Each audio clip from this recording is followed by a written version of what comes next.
Hello, hello, hello, guys. Welcome back to another episode of the Let's Talk About It podcast.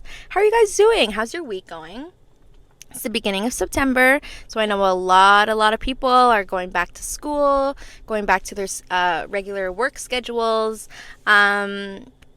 So because it's a crazy time, I am so grateful for you guys who have tuned in, who are either watching or listening to this podcast episode. I'm so grateful that you guys are here. Again, you guys are so nice to me when you comment and talk about the episodes, and I love discussing everything with you guys. So again, thank you so much for being here. Welcome back to my car, and welcome back to this spot that I so love in my hometown.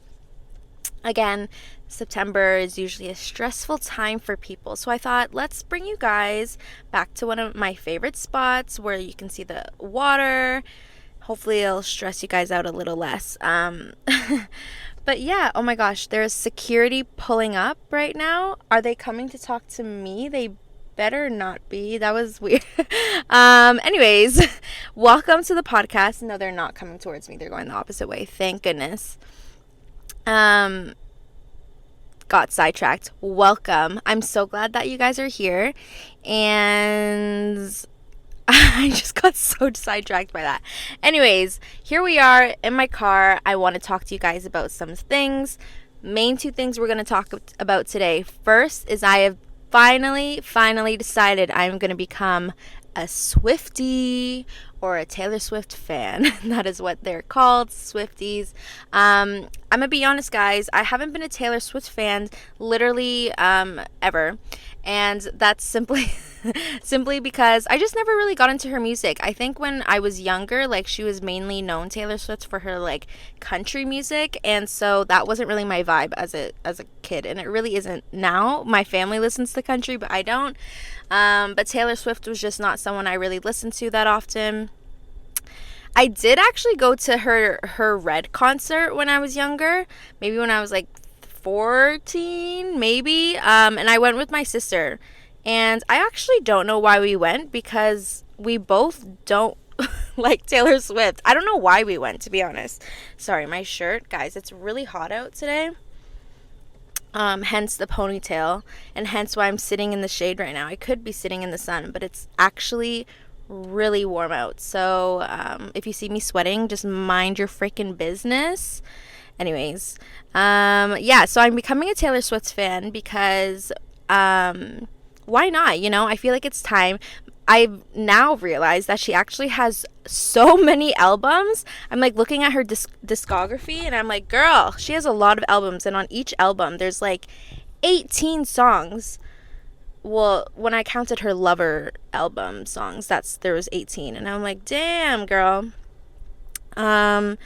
So yeah, I mean, I never really was a huge fan of her, but now again, her Eras tour is all over everyone's TikTok. Everyone knows her on Twitter. Like, everyone knows who Taylor Swift is.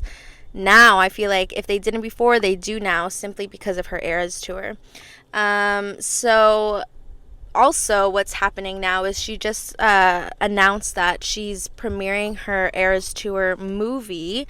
So basically it's just a movie of the tour, like the songs and stuff, her concert, and that's premiering in North America. Well, I live in North America. I live in Toronto, so it's premiering everywhere here, and one of my really good friends wanted to go, and so she wanted to go with me. So I'm going October 13th. These security guards are back here again. Who are they looking for? There's two of them, like, frivolously looking. Anyways, welcome to my hometown. So what's it called? So again, October 13th is when that movie first premieres, and I'm going to go see it. So I can't go to that movie not knowing any Taylor Swift songs. So the least I could do is listen to her set list of songs, but I do want to like go through her albums and see what songs I like the most, you know, just become a little fan in the next month or so. So I asked my friends to give me some suggestions as to what their favorite albums and songs are to listen to. And based on that, I have started my journey of becoming a Swiftie. First album that I listened to was the Midnight's 3 a.m. edition. At first I was listening to Midnight's, not the 3 a.m. edition, and then I realized there was a lot more songs on like the 3 a.m. edition. So I listened to all of that. So far on the Midnight's album, my favorite songs were, I'm just going to go down here, not in any particular order, but my favorite songs were definitely Vigilante Shit, obviously that's a popular one, I knew that. Mastermind, liked that one a lot. I liked Dear Reader, actually, that was a good song as well. Sweet Nothing was like cute. It wasn't my favorite, but it was like a cute little song I liked. I also liked Anti-Hero. Is it anti or anti? I feel like Taylor says it anti, but I say anti. Anyways, I liked Anti-Hero. The only thing is that song is so overplayed. You know what I'm saying? Like, I'm pretty sure it was a TikTok trend at one point. Everyone knows that song. So, it's, for me, just a little bit overplayed. But I still like the lyrics. I still like the tune of the song. So, it's definitely a good one. And, I like it. But, so that's the first album that I fully listened to was Midnight's. For what reason, couldn't tell you. I just liked the album cover. So I'm like, let me listen to this one first. But next I'm listening to is the Lover album. Again, based off of recommendation from my very good friends. And so far, I would say my favorite song on the Lover album is Lover itself. I haven't listened to the whole thing, but so far it's Lover. Second, I like The Man. And I also liked Paper Rings. I think Paper Rings was a cute song as well. So those are my favorites so far from her albums. I think the next album I'm going to listen to is Reputation. My best friends told me to listen to that one. They think I'm a Reputation girly, whatever that means. But I'm going to trust their opinion and I'll listen to it next. And then I'll let you guys know next week. I'll probably listen to more of her. How many albums does she even have altogether? Can anyone tell me that? See, this is the thing, too, that I learned joining the Swiftie-verse is there's obviously the regular version of the album, and then there's the Taylor version, which she owns the rights to the music to, I'm guessing that is. But I don't think, so I guess she just hasn't released, like, every single album yet. Because I see there's, like, Fearless Taylor version, there's Red Taylor's version, but there's no Taylor's version of Midnight's. There's a 3 a.m. edition. I just realized there's a Till Dawn edition. What is Till Dawn? Are there more songs on that one? Karma has Ice Spice on it. Is Hits Different? Hits Different might be a new... I'm so confused. Why is there 3 versions of this album? I thought I listened to it all. I guess not. Anyways, like Evermore, there's like a deluxe version, then a regular version. Same with Folklore.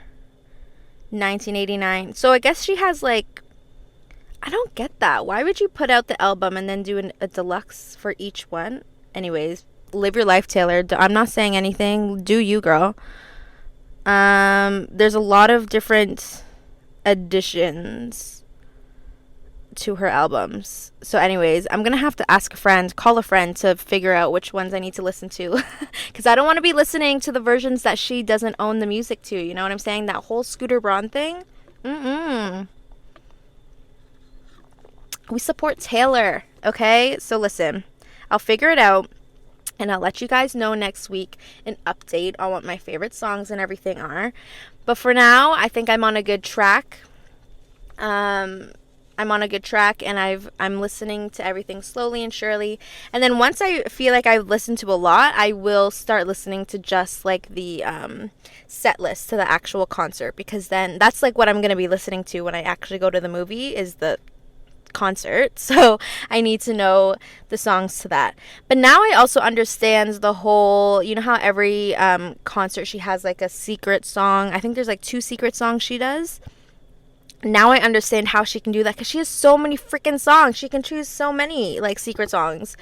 I wonder what they're gonna do though when it comes out in theaters. obviously it's like pre-recorded, so they're just gonna do the same two secret songs and it'll be the same just for the movie. I don't know what that's gonna be like. Anyways, I'm excited. We'll see how that goes. I also thought it was very strategically planned and well thought out how the prices to the tickets were actually, this was so smart of her. The general price for her movie ticket was $19.89, so $19.89 for a general adult, and for kids it was $13.13. Girl, she's so strategic and smart like that. Like, wow. Anyways, so that's how my Taylor Swift journey has started so far. And so far it's been a positive experience. And guys, one more Swiftie into the group. Please let me in. I'm knocking on your door. But yeah, other than that, that is my Taylor Swift journey so far. Next thing I want to talk to you guys about is, for some people would say a sensitive subject, but for me, it's really not. It's the topic of adoption. I don't know if you guys know anyone who's adopted or if you're adopted yourself, but this is something that has been an everyday, not occurrence, but an everyday, like, it's just a normalized topic in my everyday life, because I'm adopted, and my sister's also adopted, and it's just been, I've known my whole life I was adopted. It wasn't some secret that was kept. Being adopted was something I embraced, my family embraced, my mom embraced, and so I kind of learned to embrace that myself growing up. I was always the only adopted person ever, whether it was in my friend group, my soccer group, any extracurriculars I did. Girl, I was the only one ever adopted. So people would always naturally ask questions about it, about me, about my story, and just about adoption in general. So because of that, that's kind of why I wanted to talk about it with you guys today. I've had some of my friends on Twitter asking me some questions because some people, they're just naturally curious, and I love that people are curious about it. So I want to talk to you guys about it today. Sorry, I have to cough. So we're going to talk about it today. I think I'm going to kind of just mix like general adoption facts to my adoption story, because when I asked you guys to ask me questions, a lot of them were just like, for me, like personal questions about adoption. But I'll explain it to you guys, because in general, we could start off by just saying, for those who don't know, adoption is when a child, so any child from birth all the way up to 18 years old, they are taken in by another family that's not their birth family. And that can happen at any age. It can happen under any circumstance.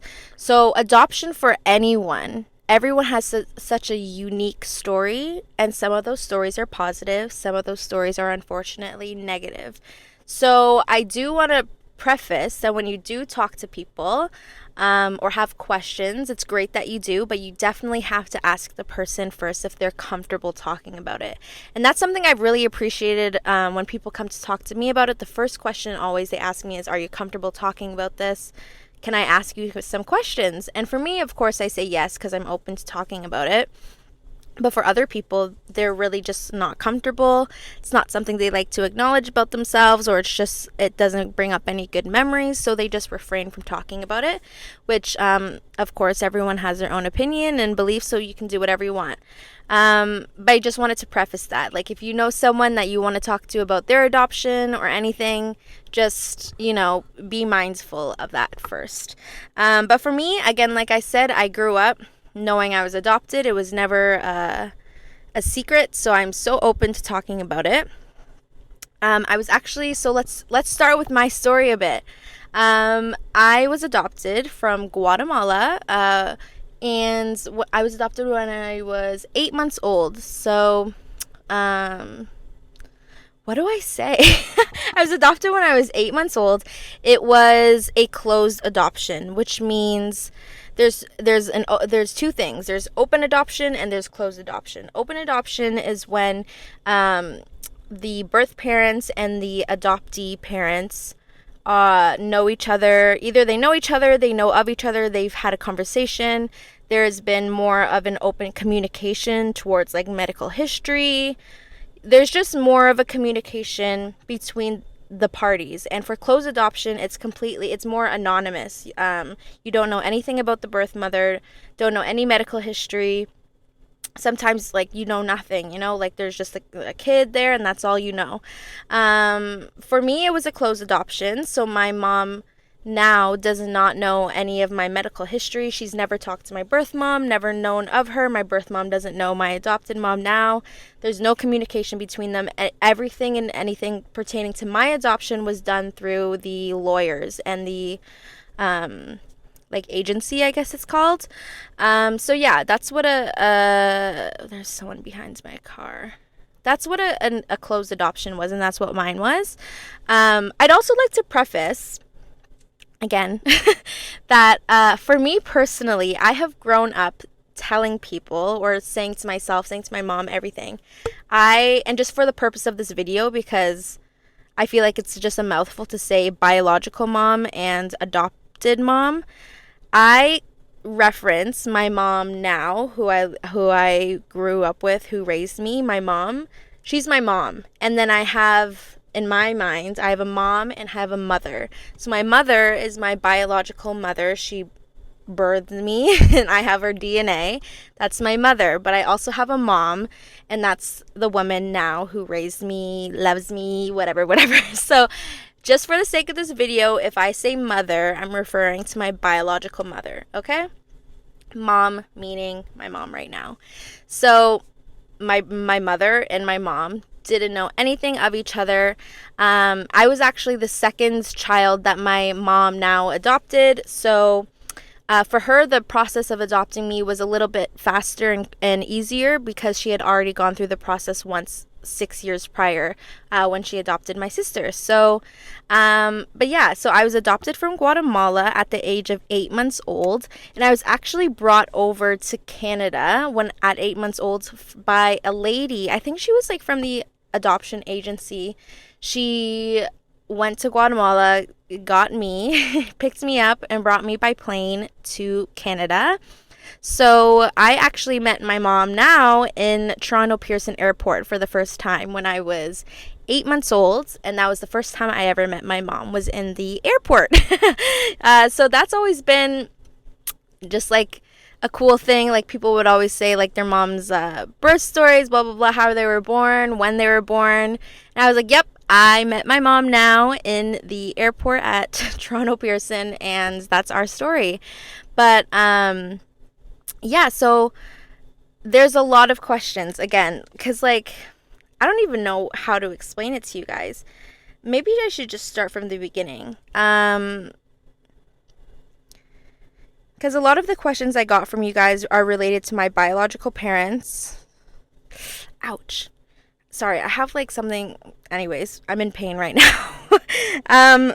So let me start off with this. The reason I was adopted. So my mother became pregnant with me, and at the time when she became pregnant, I had of course everyone has a biological father as well. So my mother became pregnant, and my biological father did not agree with the fact that she was pregnant. My biological mother and father had 4 kids before she like got pregnant with me, so she was already housing and taking care of 4 kids. She found out she was pregnant with me, and my biological father basically just said peace out. He didn't want to take on that responsibility. I don't know, I don't know what happened, but he just left. And he left to Mexico. So he left my mother completely on her own with the 4 children, and now pregnant with her 5th child.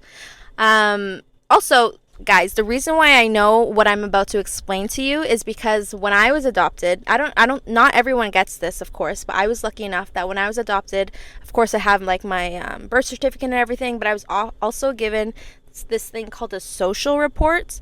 And this social report is basically like an 8x11 piece of paper, and it goes briefly into my mother's background, her living situation, why I was adopted in short, and some of that. So I'm very lucky that I have some information. I don't have lots, of course. It's basically what's on this piece of paper is what I have to go off of, but I'm lucky to at least have that, to be honest. So this is kind of what I know, so I'm just going to be sharing it with you guys. So yeah, so she was pregnant with her fifth child, which was me, and she was on her own at this point because her husband had just left. So it took my mother 7 months into her pregnancy to decide that she actually was going to put me up for adoption, because she couldn't take care of me financially. She had 4 other kids. So I was put up for adoption when I was born, and so far to my knowledge, I have been the only one that she's put up for adoption. And yeah, like that's basically it. That's why I was adopted. Because, Guatemala, it's kind of considered a poor country and sometimes not a safe country. And so she did what was best for her in the moment, what was best for me, of course, in the long run, and what was most likely best for her other children, Like, I can't even imagine having to make those decisions, but she did, and she did them by herself. So I am forever grateful for that. But yeah, that's why I was adopted. So I was born in June, and so I was with either my biological mother or whoever for the first 3 days of my life. Whether it was with her in the hospital or by myself in the hospital, I don't know. But after the 3 days is when I actually moved to a foster home, and I was from the 3 days I was born up to the 8 months to when I was actually brought to Canada. I lived with a foster family, and I actually have pictures. They provided pictures of them and me when I was in that foster home, and so yeah, I lived with them. Again, usually what happens that if you're not put into a foster home or you're not up for adoption, the child is usually put in like an orphanage or something. But I was never in an orphanage. I just went to the foster family. I actually might have been in an orphanage for a little while, but my mom now, she's like, I don't remember. Anyways, but for the majority of my time, I was with the foster family until I came to Canada. And then once I came to Canada, I was just my mom.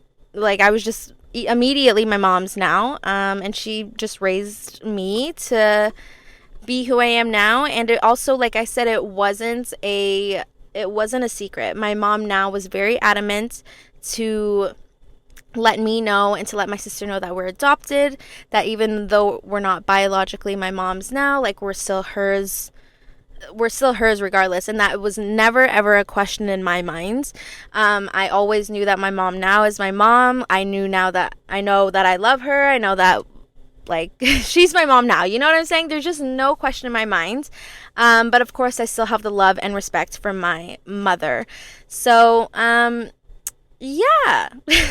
The main question, a lot of people were just asking, like, if I was an only child or if I have siblings. So I have my sibling here in Canada. That's my sister now. We're not biologically related. But I do have biological siblings back in Guatemala. And I was actually very lucky. On my social report, it has their full names and it has their births. When I was adopted, it showed how old they were at the time. So I'm really lucky to have that information. Should I tell you guys, like, my biological mother's name? I don't know. I mean, like, growing up, it'd be, like, a private thing, but now I'm like, why not? I mean, if this lady's out here, if y'all know this lady, let her know. Here I am. Let me see. Hold on. Let me go back to this. My social report. Where is it? I have a picture. Here it is. So, okay, why not? I should just tell you guys. So my biological mother's name was Blanca Iris Ambrosio Hernandez. And so she was my birth mother. When she gave birth to me, she was 27 years old at the time. And yeah, so actually my name when I was first born, my biological mother named me Lillian Marina, and then her last name Ambrosio, Lillian Marina Ambrosio. So that was my birth name, and it was actually my mom here in Canada who changed my name to Alyssa. So that actually happens often in adoptions, especially for babies, because again, I didn't know that my name was Lillian, so it's not like it made an impact on me. My mom changed it, and I grew up always being Alyssa. I wasn't anything else other than Alyssa. So, but yeah, some people are pretty shocked when they're like, "Oh my God, you had a birth name?" I'm like, "Yeah, I did," and then it just got changed, and for no particular reason. It wasn't because like my mom here wanted a different name. She just really liked the name Alyssa, and I think she just in herself wanted to go through the process of like choosing a name for your kid. I don't know. That's just what parents want to do, right? So why not? Literally, why not? So again, I'm the fifth born of the four of the biological children my mom had. I'm the fifth born. So let me tell you real quick the names of my biological siblings. I won't, they're like long name. Oh my God, guys, my phone just freaking died. So I'm not going to tell you their names, but anyways, that's so freaking annoying that my phone just died. Anyways, I won't tell you their names. If anything, I might just put them up here. If you know these people, let them know they have a sibling. You know what I'm saying? Anyways, for me personally, I of course would love to meet my biological siblings. I think that would be so cool. I actually have a tattoo. You can't really see it right. You can't really see it right now, but put a picture. I have a tattoo. It's a sun, and there's 4 dots. There's 2 on the top and 2 on the bottom of the sun. And I actually got this tattoo both for my grandmother and for my biological siblings. The sun represents my grandmother, and the 4 dots represent each of one of my siblings. So I wanted to get this tattoo simply because my biological siblings, even though they're such a small part in my life, like right now, like I don't know anything about them other than their names, they're still a part of me, and I wanted to remember them in some way or form. So for me, that was just putting a little dot for each of them on my arm. So yeah, I would love to meet them one day. But again, finding your biological family can be such a like just an emotional roller coaster, because there's so many factors into how you're gonna find your family, and then B, it's also like if you find your family, what are the circumstances that that's gonna be in. You know what I'm saying? Again, Guatemala is a country where there's a lot of financial despair, and I think based on what my social report says, my family most likely weren't in the best conditions. So I have no idea where they are right now. In my social report, it did mention like an area in which my birth mother resides in, but again, that was 24 years ago, so it could be completely different now. Realistically, she may not even be alive anymore. She may not even be in Guatemala anymore. You know, there's so many. I remember when every time I would read or see on the news like the refugees going to the United States, a lot of those refugees were Guatemalan, Mexican. So my biological family could be anywhere right now. I hope they're all healthy. I hope they're well. I mean, I'm thinking of them. I have wanted to. This was another question before my phone died.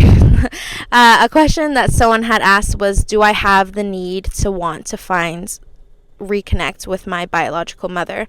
And at first I would say to myself, it's not a need, because I'm comfortable with the fact that my family is here. My mom is here, you know what I'm saying? But at the same time, I don't think I could go my whole life saying that I didn't at least try to find my biological family, especially because I will have the means to do so. So I guess you could say it's a need, because I don't think I could go my whole life and not at least try.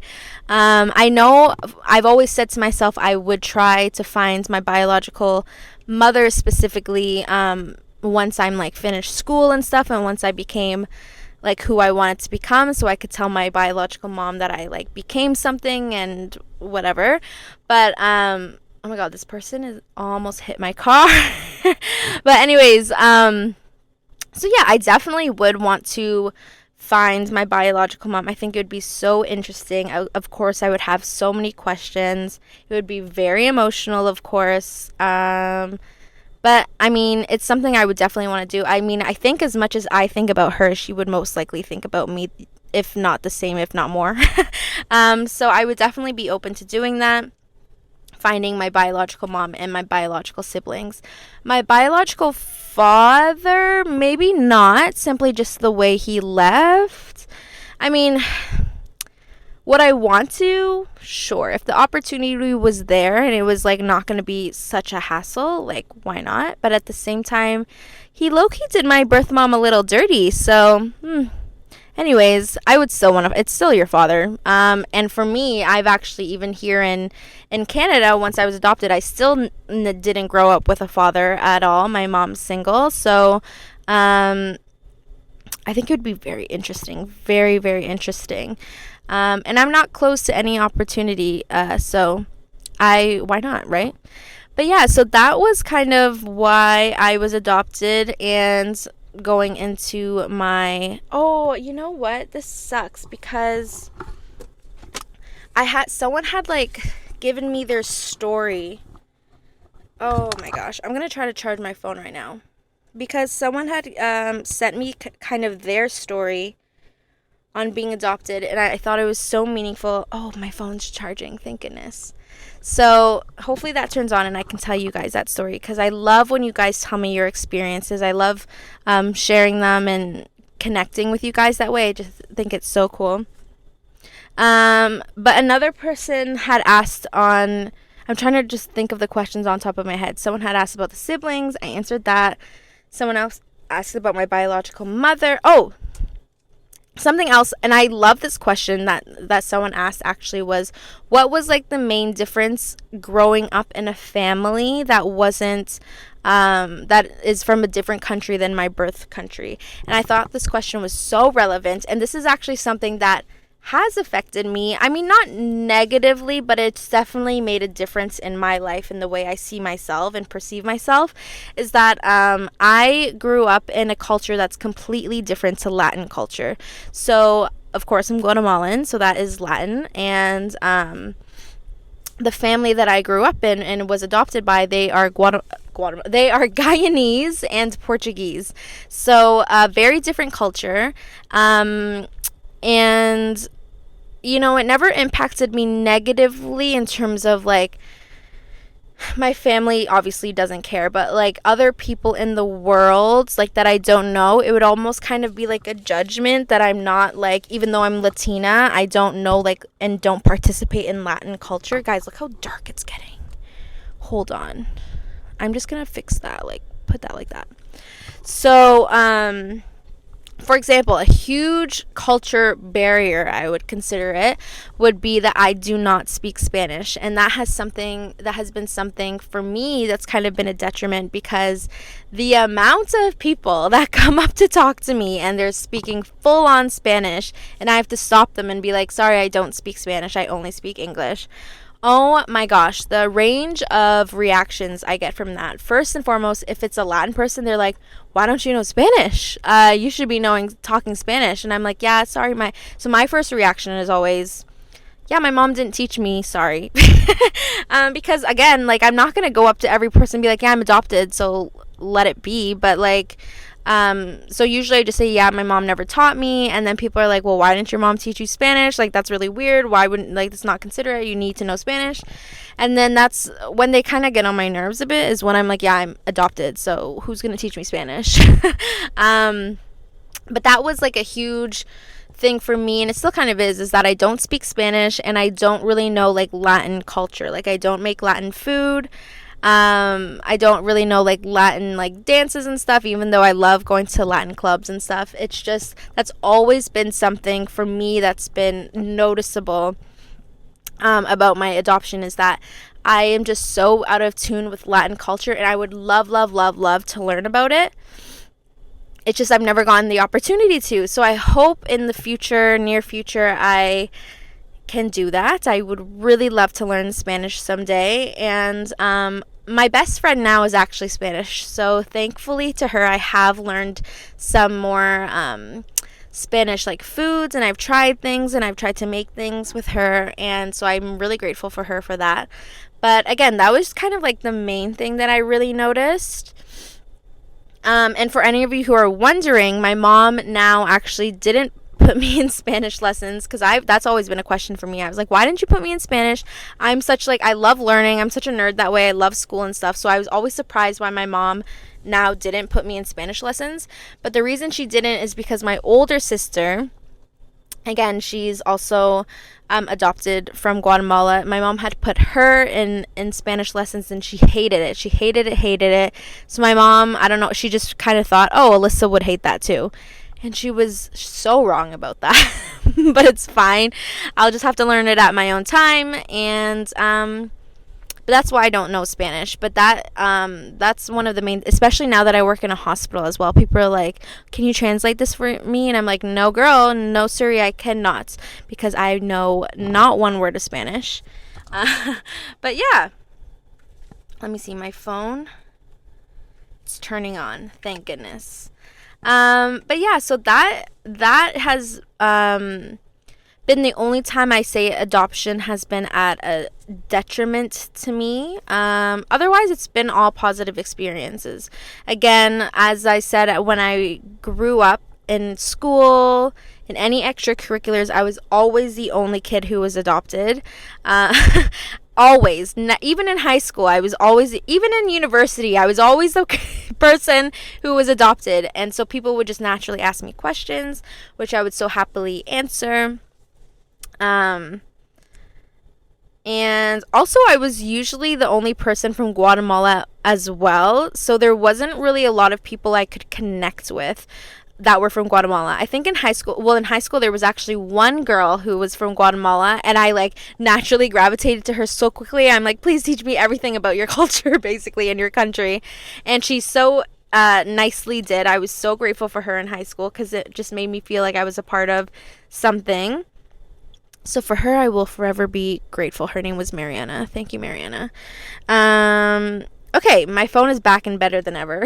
So I've answered a lot of the questions about my biological siblings. I've answered why they didn't get put up for adoption. It was basically just financial reasons as to why they weren't put up for adoption and I was. It was just the circumstance. Again, everyone has such a different story. And that's why I think adoption is so interesting. Again, I had a question, do your biological and adoptive parents know each other? I think I already answered that. No, they don't. It was a closed adoption, meaning my mom now knows nothing about my mother. Yeah, I answered all of these as I was explaining my story. So here's the person that they so gratefully provided me a little bit of their story. Here is what they said. They said, I'm a fellow adopted person here. Although I moved countries as a baby and I remember nothing and know no one from my previous life. Same. I'm Asian while my parents are Westerners, and as a kid I just wanted to be like the rest and used to dislike answering questions. But now I don't mind and even enjoy it. Although I don't talk about it so much, I'm cautious about my personal life in general. In real life, I feel like I've matured a lot in this. For me, it helped knowing people that came from the same country and was exactly in my same position. Plus, my parents were straight about that. Can't wait to hear your experience. Again, thank you so much for talking to me about your experience. I love that I can do that with people. And I kind of feel the same way as you, you know. My like I said, my mom was always very straight up about me being adopted, about my sister being adopted, and she was very straight up that the fact that even though we're not biologically related, we're just as much family as anyone else in our family is. And everyone, thankfully, in my family, extended family, has been so receptive to that. I mean, I'm very close with my cousins now and my aunts and uncles and everything. But so yeah, also when I was younger, my mom actually had these books. They were like children's books. A lot of people don't know you can get children's books about being adopted. I've had a few. I'll put some pictures up. But basically it just kind of goes through like what adoption is, like explaining it in a way a kid would understand, and kind of there's like storybooks about like a little girl who was adopted, and this lady's like explaining to her like what that means and all these things. So growing up, it was definitely normalized and it was embraced by my mother, which my by my mom now, which I'm so eternally grateful for, because I hear those stories and you hear on like TV where there's people who were adopted and they didn't know their whole lives that they were adopted. Suddenly they're figuring out that their parents were not the people that raised them, and like that caused such an identity crisis. And I can't even imagine if my mom now did that. I'd be like, what? Anyways, so yeah, if you ever are adopting someone or knows people who are adopting, please, I encourage anyone to let the person know that they're adopted. I mean, you just gotta let them know, you know what I'm saying? Let them know. um I agree with you when you said you, as a kid, I just wanted to be like the rest and you disliked answering questions. As a kid, I would say I never got bullied for being adopted, but it was definitely something uh, people would know, and it'd be more of a conversations at times, specifically like Mother's Day and Father's Day when it was in school. So I remember as a kid all the time, specifically Father's Day, you'd make like, when you were younger and you'd have like a class activity and you'd make like your dad something for Father's Day. So I never had a father. I never knew anyone who I considered a father. So for me, my mom would have to call like my teacher and be like, yeah, she doesn't have a dad. Can you like tailor this activity so she can do it? And of course, my teachers were always so great. And I would make all of my Father's Day presents for my papa, for my grandfather, because he was like the main male figure in my life at the time. And so yeah, growing up, but then of course it'd be the topic of conversation for my classmates is, what is Alyssa making? Like everyone would have an F for Father's Day and I have a P for Papa.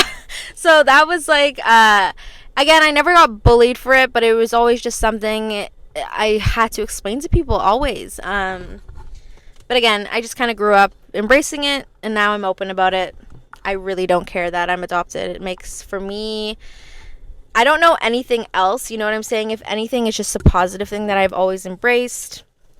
I always think that it's just, for me, I'm just grateful. That's the first word that always comes to my mind, is just being grateful that I was adopted, because I don't know what my life would have been if I wasn't adopted. It could have been such an array of things. So every day I wake up and I'm grateful that I'm adopted.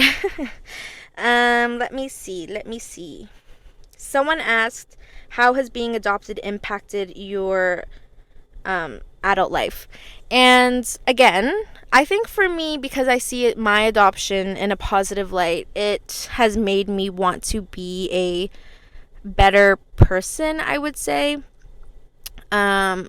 Again, I really see myself being adopted as getting a second chance at a better life, because it really just was.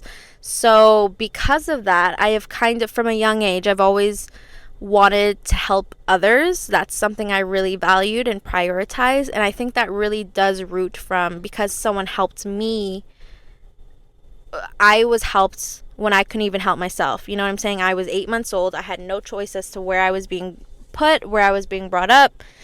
My mom now, she adopted me. So I had someone help me at such a young age and advocate for me for a better life. The way I see it is, the least I could do is try to do that for other people. And so that's kind of how I view a little bit of my purpose in this world. You know what I'm saying? That's a large reason as to why I wanted to become a nurse and to work in the healthcare field, was because I wanted to help people. And I think my need or want to help people is just because I realize how lucky I am to even be able to do that, So I see it as I see it as a privilege in order to do these things for people, so I do. And I think that's just how it mainly has impacted me as an adult. How else would I say adoption impacts me as an adult? I think it's honestly just made me more open. Again, adoption is not always a subject people like to talk about. It's made me more open and more comfortable with myself. Again, like I said 1,000 times, it's made me more grateful as a person. Any negatives I can think of?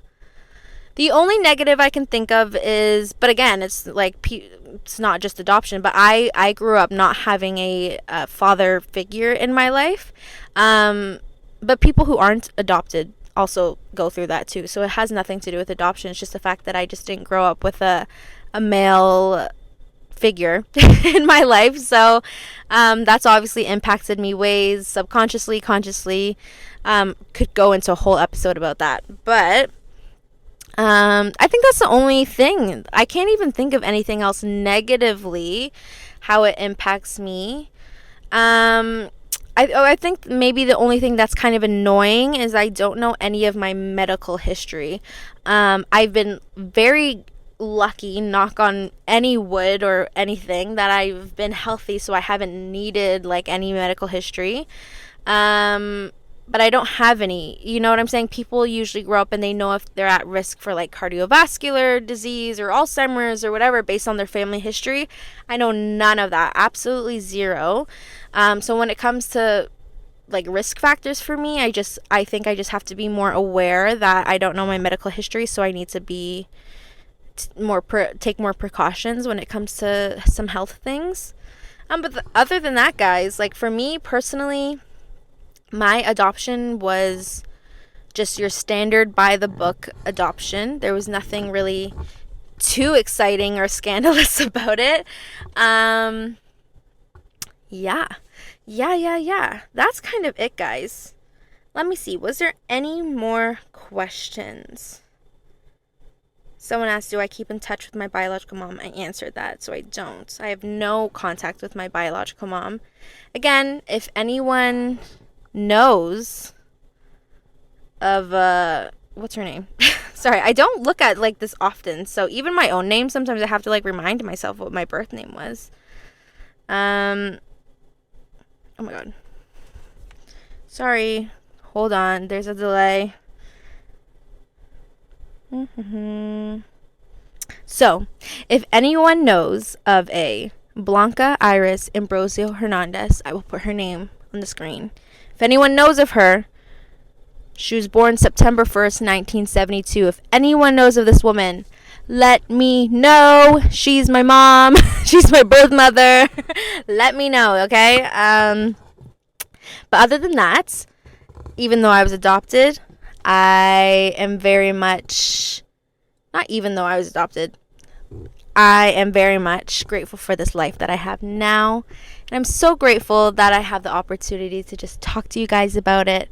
If you have any more questions about adoption or my adoption in general, I would love to talk to you guys about it. Or if you're adopted, guys, I could count on my hands the amount of adopted people I have met in my lifetime. I swear it's rare to come across. And I think genuinely it's just because people don't like talking about it. So I don't know many people that are adopted, and if I do know them, their stories have been a little wild. So if you are adopted, please message me. I would love to hear your story. Love connecting to people about this because it's very rare that I get to do so. But anyways, guys, thank you so much for listening to me and listening to my story about being adopted. Again, I am so open to this topic, so if you have any questions, do not hesitate to ask me. But otherwise, guys, thank you guys so much for being here. Again, I really hope you have a good rest of your weekends. It's September, so I know that the month is stressful for you guys, but just keep going. You'll get there soon enough. It'll be Christmas before you know it. So until then, and until next week, please take care of yourself. Please prioritize yourself and your well-being and your mental health, because you are worth it. It is actually National Suicide Prevention Month. So again, just be mindful of yourself, where you're at mentally, where your friends and family are at mentally. It's so important to take care of each other, but it's most important to take care of yourself first. So with that, please hydrate yourself, please get a good night's sleep, and please put yourself first because you are worth it. Okay, guys, so you guys have a great week, and I will see you guys next week on the Let's Talk About It podcast. Thanks so much for being here. Bye.